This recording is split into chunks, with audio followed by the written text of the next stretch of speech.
বরবাদ অবশ্যই দেখবো ভাইয়া, আমাদের সুপারস্টার মেগাস্টার শাকিব খানের সিনেমা, তো ভীষণ ভীষণ শুভকামনা, অবশ্যই দেখবো।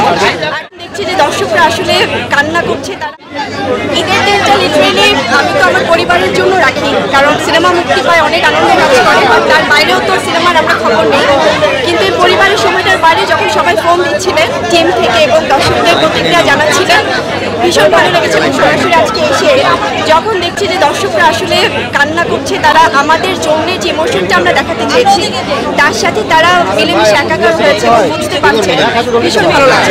এবং আপনাদেরকে স্পেশালি থ্যাঙ্কস যে আপনারা জঙ্গলি তো অবশ্যই দেখবেন, বরবাদ দেখা হয়েছে কিনা? বরবাদ অবশ্যই দেখবো ভাইয়া, কারণ বরবাদ তো চতুর্দিকে যেরকম আসলে একটা মানে আছে না যে রমরমের অবস্থা, আর অনেক বিগ বাজেট একটা সিনেমা, আমাদের সুপারস্টার মেগাস্টার শাকিব খানের সিনেমা, তো ভীষণ ভীষণ শুভকামনা, অবশ্যই দেখবো।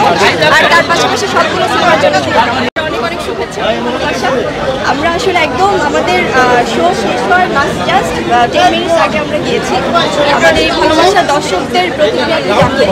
তো আপনারাই জানবেন আসলে, কারণ অলরেডি জঙ্গলি শো এবার এটা ছেড়ে দেন।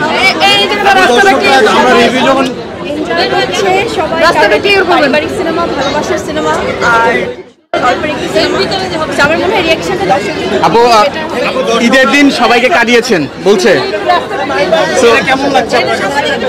আসলে ভালোবাসা, রোম্যান্স, কমেডি, অ্যাকশন, ইমোশন সবকিছু নিয়ে তো একটি সিনেমা। তবে পরিবার সহ সবাই এসেছে, সবাই যেমন খুব ভালোবাসার সাথে ঠিক আছে সরা দেন না।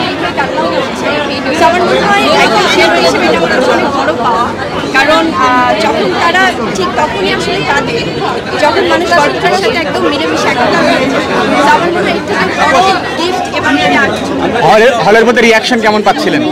ছিল ভাইয়া, আমরা একদম লাস্ট মোমেন্টে তো সারপ্রাইজ দিতেই দর্শকদের সামনে হাজির হয়েছি।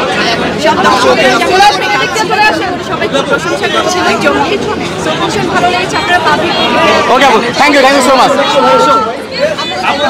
Thank you so much. আপু এদিকে চলে